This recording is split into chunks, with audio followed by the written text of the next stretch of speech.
ओम शांति। प्यारे रूहानी भाई बहनों, आज हम 8 मार्च 2026 की बाबा की मुरली के अनमोल मधुर महावाक्य सुनेंगे। ओम शांति। आज जब हम इस रूहानी मंथन की शुरुआत कर रहे हैं ना, तो सच कहूं तो एक बहुत ही अलग सी अनुभूति हो रही है। जी बिल्कुल, एक बहुत गहरी शांति है आज। हाँ, ऐसा महसूस हो रहा है जैसे हम सभी ब्राह्मण आत्माएं अव्यक्त वतन में बैठे हैं, एकदम उस सफेद प्रकाश के बीच। और मीठे बापदादा हमारे ठीक सामने हैं। बिल्कुल। और उनकी वो दिव्य और प्रेमपूर्ण दृष्टि हम सब पर पड़ रही है। ये समय सिर्फ कुछ शब्दों को सुनने का नहीं है। जी नहीं, ये तो उस अव्यक्त पालना को अपनी सांसों में महसूस करने का समय है। सही कहा। बहुत ही सुंदर अनुभूति है ये। जब हम इस शांत अवस्था में बैठकर बाबा के महावाक्यों को देखते हैं ना, तो वो सीधे आत्मा को जागृत करते हैं। और आज की इस विशेष वाणी का जो मुख्य सार है वो भी इसी पालना से जुड़ा है। अच्छा जी, आज का मुख्य विषय है 40 वर्ष की अव्यक्त पालना का रिटर्न। वाह, 40 वर्ष की पालना का रिटर्न। हाँ, बाबा ने हम बच्चों के सामने एक बहुत ही प्यारा और स्पष्ट लक्ष्य रखा है। ये रिटर्न कोई स्थूल चीज नहीं है जो हमें बाबा को देनी है। तो फिर ये रिटर्न असल में है क्या? बाबा चाहते हैं कि हम निरंतर अपनी जीरो और हीरो की स्मृति में रहें। जीरो और हीरो? बिल्कुल। और इसके साथ ही बाबा ने 4 मुख्य बातें बताई हैं: शुभ चिंतक बनना, शुभ चिंतन करना, शुभ वृत्ति रखना और शुभ वायुमंडल बनाना। ये 4 बातें? हाँ, बाबा चाहते हैं कि ये हमारे जीवन का इतना प्राकृतिक हिस्सा बन जाए जैसे फूलों में खुशबू होती है ना, बिल्कुल वैसे। वाह, मतलब खुशबू की तरह हमारे अस्तित्व से ये शुभ भावना फैलती रहे। जब हम पालना का रिटर्न देने की बात करते हैं तो दिल में सचमुच एक अजीब सी उमंग आती है कि हम अपने मीठे बाबा को क्या दें। जी हाँ, एक मीठा सा संकल्प उठता है। और इसी संदर्भ में ना, आज बाबा ने शुरुआत में ही अमृत वेले का एक बहुत ही गहरा दृश्य हमारे सामने रखा है। वो 3 मालाओं वाला दृश्य। बिल्कुल। बाबा ने बताया कि उन्होंने अमृत वेले बच्चों की 3 प्रकार की मालाएं देखी। जी। पहली माला उन बच्चों की थी जो बाप समान बनने के उमंग उत्साह में थे, जो कि बहुत ही श्रेष्ठ स्थिति है। हाँ, और दूसरी माला उन बंधन वाली गोपिकाओं की थी जिनके प्यार के अमूल्य आंसू बाबा तक पहुंच रहे थे। जी, प्यार के मोती। बिल्कुल। और तीसरी माला उन बच्चों की थी जो उल्हाने यानी शिकायतें दे रहे थे। उल्हनों की माला। तो ये दृश्य मन में एक चित्र सा बना देता है। लेकिन मैं सोच रहा था कि इस गोपिकाओं के आंसुओं की माला और उल्हानों की माला का असल में हमारे रोजमर्रा के पुरुषार्थ में क्या अर्थ है? इस दृश्य को अगर हम अपने वर्तमान जीवन से जोड़कर देखें ना, तो ये हमारी आंतरिक अवस्था का आईना है। वो कैसे? देखिए, पहली माला तो स्पष्ट है। जो आत्माएं संपूर्ण निश्चय और खुशी के साथ उड़ रही हैं, बाप समान बन रही हैं, जी, वो तो एकदम हाई स्टेज हो गई। लेकिन जो दूसरी माला है बंधन वाली गोपिकाओं की, जी, ये सिर्फ लौकिक परिवारों के शारीरिक बंधन की बात नहीं है। अच्छा। तो इसमें सूक्ष्म बंधन भी आते हैं। बिल्कुल आते हैं। कई बार हम आत्माएं परिस्थितियों के, पुरानी आदतों के या फिर बीमारियों के बंधन में होती हैं। हाँ, शरीर का बंधन भी बहुत बड़ा बंधन है। जी, फिर भी उस दर्द के बीच जब आत्मा तड़प कर गहरे प्रेम से बाबा को याद करती है ना, तो वो जो आंसू निकलते हैं वो बाबा के लिए सच्चे मोती बन जाते हैं। वाह, दर्द में भी प्रेम की अनुभूति। बिल्कुल, वो स्नेह की पराकाष्ठा है।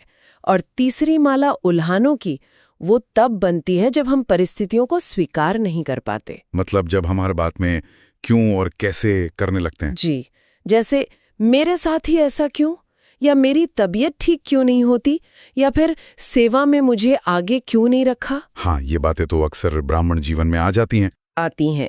पर ये शिकायतें हमारी ऊर्जा को बहुत नीचे खींचती हैं। हमें गहराई से चेक करना है कि जब हम सुबह आंख खोलते हैं तो हमारा पहला संकल्प किस माला का मोती बनता है। ये चेकिंग सच में बहुत जरूरी है, क्योंकि शिकायतें अक्सर तब आती हैं जब हम अकेले संघर्ष कर रहे होते हैं। जी, जब हम खुद को अकेला मान लेते हैं। हाँ, और शायद इसीलिए बाबा ने ज्ञान के साथ साथ स्नेह की शक्ति पर इतना जोर दिया है आज की मुरली में। स्नेह की शक्ति, बिल्कुल। बाबा ने कहा कि ज्ञान एक बीज है लेकिन प्रेम का पानी ही उसमें फल लाता है। वाओ, कितना सुंदर रूपक है ये। है ना? जब स्नेह होता है तो पहाड़ जैसी समस्या भी रुई या पानी जैसी हल्की बन जाती है। एकदम हल्की। मुझे लगता है कि इसी स्नेह को व्यवहारिक रूप देने के लिए ही बाबा ने भगवान को अपना खुदा दोस्त बनाने की बात कही है। खुदा दोस्त, ये शब्द ही कितना मीठा है। हाँ, जब भगवान ही हमारा दोस्त बन जाए तो जीवन का नजरिया ही बदल जाता है ना। बिल्कुल बदल जाता है। इस बात को अगर हम रोजमर्रा की जिंदगी में महसूस करें ना, तो ये एक बहुत बड़ा मानसिक परिवर्तन है। वो कैसे? थोड़ा और गहराई से बताइए। सोचिए, जब आपके ऊपर काम का बहुत भारी बोझ हो या कोई पारिवारिक संकट अचानक सामने आ जाए। जी। अगर हम भगवान को सिर्फ एक सर्वशक्तिमान ईश्वर के रूप में देखते हैं, तो हम अक्सर उनसे मदद की भीख मांगते हैं। एक दूरी बनी रहती है। हाँ, एक डर भी होता है कहीं ना कहीं, एक फॉर्मेलिटी होती है। बिल्कुल। लेकिन जब वो हमारा खुदा दोस्त होता है ना, तो हम उस समस्या के सामने खड़े होकर घबराते नहीं हैं। हम क्या करते हैं फिर? हम मानसिक रूप से अपने दोस्त के कंधे पर हाथ रखते हैं और कहते हैं, देखा तुमने, अब बताओ इसे कैसे सुलझाना है। वाह, देखा तुमने, ये तो बहुत ही अपनापन है। यही तो बात है। दोस्ती में एक अधिकार होता है, एक बेफिक्री होती है। सही कहा। बाबा कहते हैं कि इस खुदा दोस्त वाले रिश्ते से बड़ा पहाड़ भी रुई बन जाता है, क्योंकि बोझ उठाने वाले अब हम अकेले नहीं हैं। यह सच में एक बहुत ही हल्का कर देने वाला अनुभव है। बोझ बांटने की इस कला में बाबा ने एक और बहुत गहरा रहस्य खोला है आज। जी, कौन सा रहस्य? दुनिया भर के जो आध्यात्मिक मार्ग हैं, उनमें अक्सर ये कहा जाता है कि आत्मा अंततः परमात्मा में लीन हो जाती है। हाँ, मतलब अपना अस्तित्व मिटा देती है। बिल्कुल। लेकिन बाबा ने इसे कितनी मिठास से समझाया कि हम बच्चे लीन नहीं होते, बल्कि परमात्मा के प्यार में लवलीन हो जाते हैं। लवलीन। जी।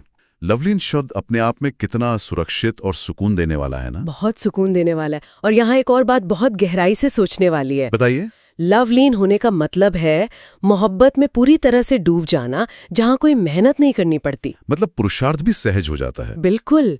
जैसे मान लीजिए आपको संगीत से बहुत प्यार है, तो आप घंटों रियाज करते हैं, लेकिन आपको थकान नहीं होती। हाँ, क्योंकि वो शौक है, प्यार है। दुनिया उसे मेहनत कहती है, लेकिन आपके लिए वो मोहब्बत है। इसी तरह जब हम बाबा के प्यार में लवलीन होते हैं, तो अमृत वेले उठना, पवित्रता की धारणा करना या किसी के कड़वे बोल सह लेना, ये सब मेहनत या तपस्या नहीं लगता। ये बहुत बड़ी बात कही आपने। मेहनत महसूस ही नहीं होती। जी, ये सब बाबा के प्रति हमारे प्यार की एक स्वाभाविक अभिव्यक्ति बन जाता है। मोहब्बत के समय में पुरुषार्थ का बोझ खत्म हो जाता है। वाह। और जब हम इस मोहब्बत के सुरक्षा कवच में होते हैं ना, तो बाहर के तूफान भी हमें डराते नहीं है। बिल्कुल नहीं डराते। बाबा ने आज एक बहुत ही शक्तिशाली बात कही कि कलयुग के अंत का समय है, परिवर्तन का समय है, तो तूफान तो आने ही है। जी, तूफान तो आने ही है। प्रकृति भी हलचल में है। हाँ, लेकिन बाबा के वरदान का हाथ हम ब्राह्मण आत्माओं के सिर पर है, सदा है।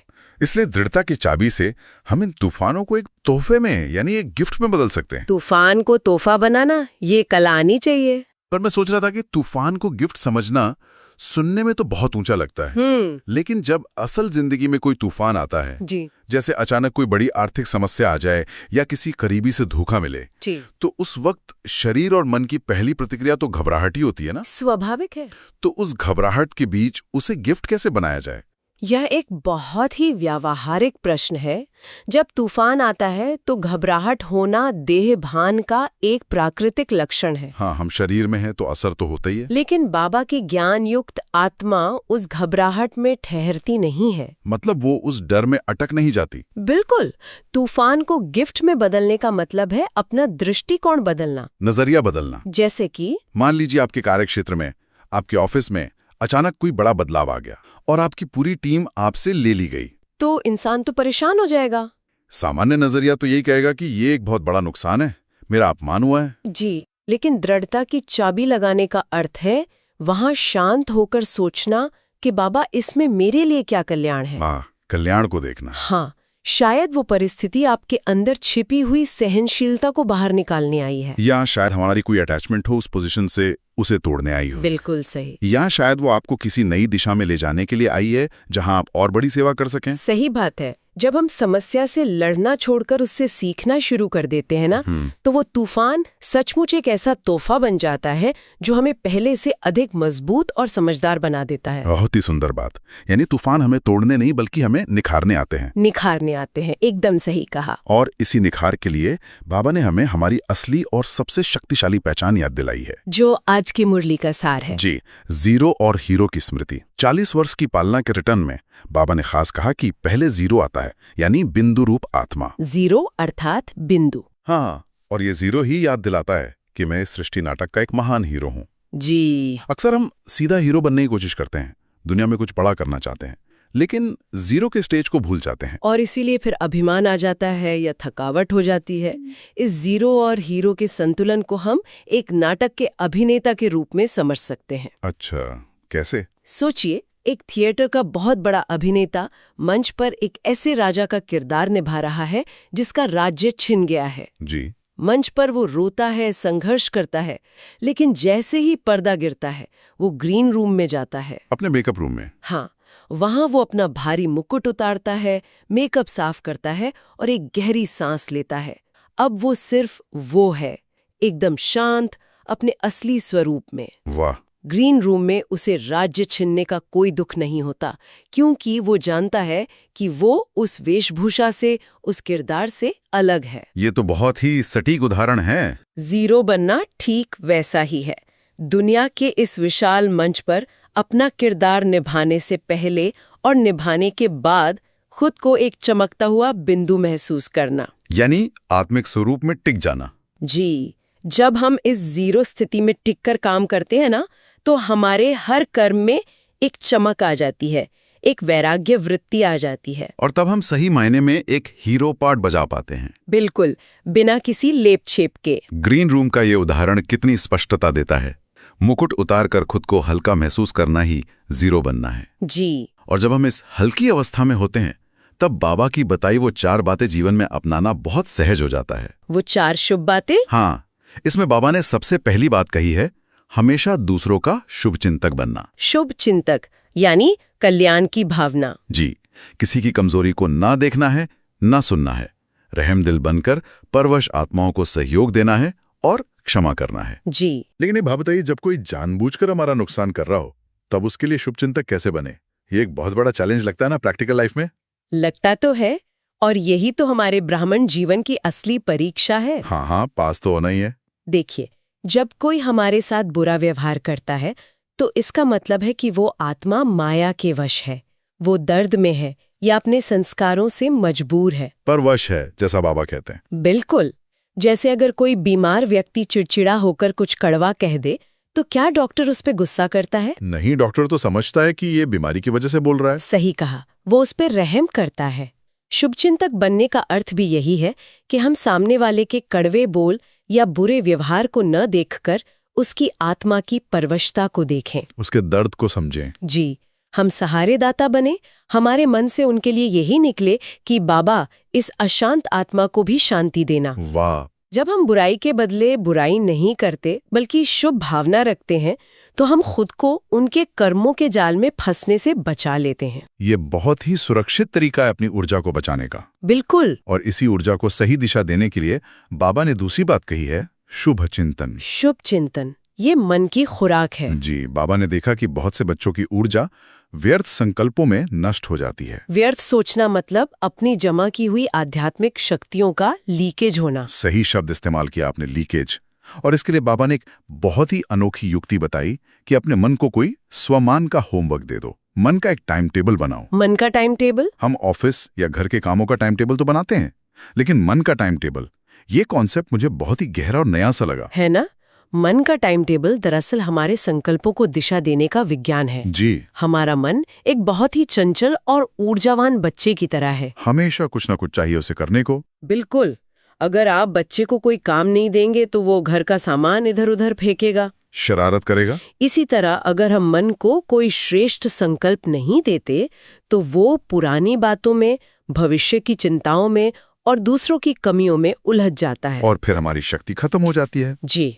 मन का टाइम टेबल बनाने का मतलब है कि सुबह उठते ही मन को एक स्वमान दे देना। जैसे कि क्या? जैसे मैं मास्टर सर्वशक्तिमान हूँ। वाह। फिर दोपहर में भोजन के समय मन को याद दिलाना कि मैं एक संतुष्ट मणि हूँ। जी।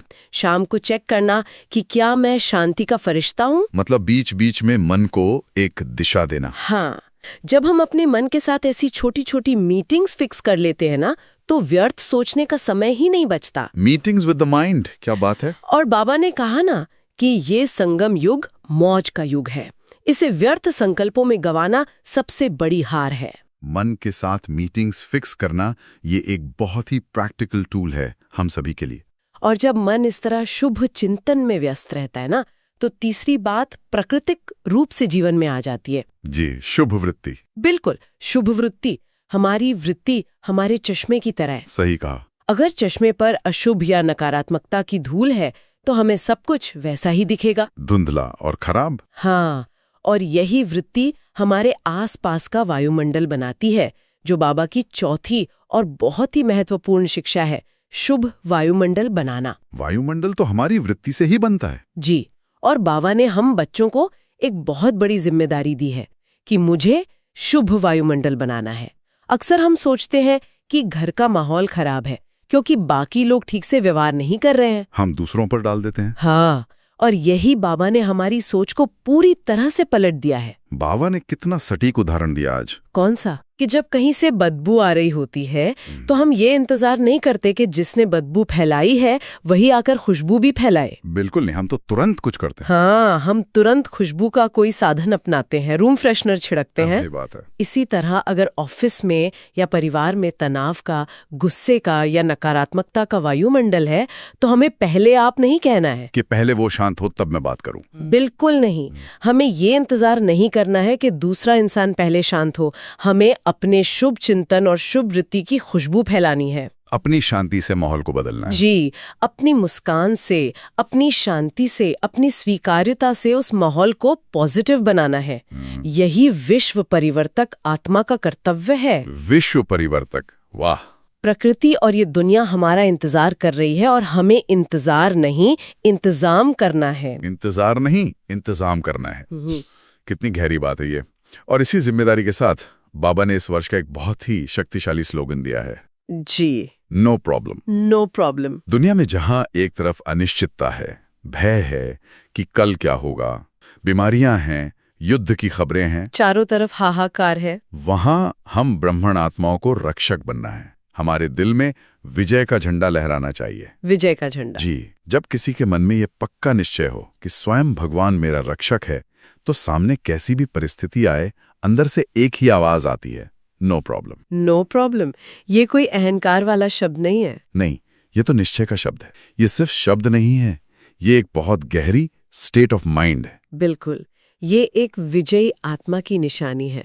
जब कोई आत्मा इस नो प्रॉब्लम की अवस्था में होती है ना, तो वो कभी घबराती नहीं है। वो अचल रहती है। जी, बल्कि वो दूसरों के लिए दाती बन जाती है, देने वाली बन जाती है। हाँ, इसलिए बाबा ने कहा कि जो भी आपके सामने आए उसे चेहरे से, चलन से, मुख से कोई ना कोई गुण की सौगात, कोई गिफ्ट जरूर दो। गुण की सौगात। इसे बाबा ने शिव मंत्र कहा है। जी। दुनिया में कहावत है, दे दान छूटे ग्रहण। जी। अगर हम किसी को शांति की दृष्टि देते हैं, किसी को हिम्मत के दो बोल बोलते हैं, तो हमारे अंदर के गुण कभी कम नहीं होंगे बल्कि और बढ़ेंगे। बांटने से बढ़ता है। बिल्कुल, हमें चलते फिरते उठते बैठते दातापन की स्मृति में रहना है। दातापन की स्मृति, और इसी दातापन को और अधिक विशाल बनाने के लिए बाबा ने दादियों और हमारे यूथ ग्रुप के लिए कुछ विशेष कार्य बताएं आज। जी, वो सेवा का जो नया स्वरूप बाबा ने बताया। हाँ, बाबा ने कहा कि दादियों के माध्यम से एक ऐसी शक्ति सेना तैयार करनी है जो चारों ओर चक्कर लगाकर वायुमंडल को पावरफुल बनाए। मतलब एक जगह बैठकर नहीं, बल्कि पूरे विश्व में सकाश देना है। बिल्कुल, एक जगह रुककर नहीं, बल्कि अपनी शुभ भावना के वाइब्रेशन से पूरे विश्व को सकाश देना है। और साथ ही यूथ ग्रुप को जो होमवर्क मिला है वो तो बहुत ही कमाल का है। मर्यादा पुरुषोत्तम बनने का होमवर्क। जी, कोई भी मर्यादा भंग ना हो। आज के माहौल में ये एक बड़ा लक्ष्य है, लेकिन असंभव नहीं।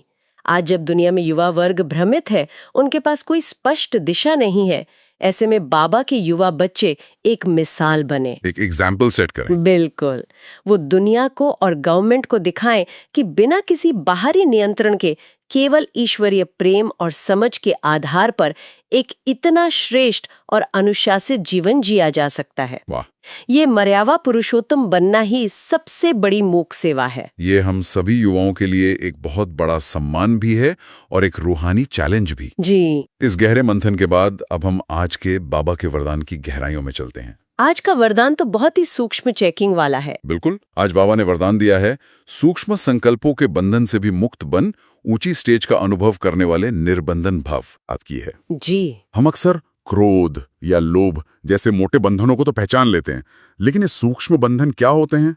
इन्हें हम कैसे पहचाने प्रैक्टिकल लाइफ में? ये वरदान सच में बहुत ही सूक्ष्म चेकिंग की मांग करता है।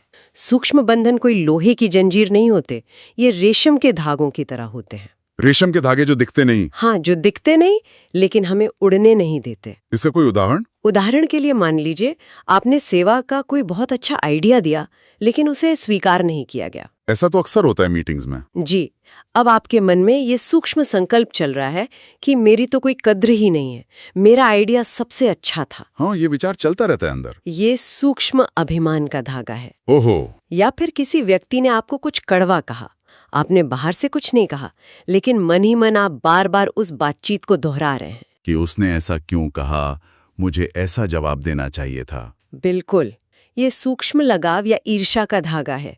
बाबा ने कहा कि अगर अपनी देह भी याद आई तो देह के साथ जुड़े हुए संबंध, पदार्थ, ये पूरी दुनिया एक मकड़ी के जाल की तरह आत्मा को फंसा लेगी। मकड़ी के जाल का उदाहरण एकदम सटीक है। जी, देह भान की एक छोटी सी याद पूरे विश्व का जाल ले आती है साथ में। बिल्कुल ले आती है। जब आत्मा खुद को इन सभी सूक्ष्म धागों से कटा हुआ एकदम निर्बंधन और प्रकाश स्वरूप महसूस करती है, तभी वो ऊंची स्टेज पर स्थित हो सकती है। क्योंकि एक बंधा हुआ व्यक्ति दूसरों को कैसे खोलेगा? सही बात है।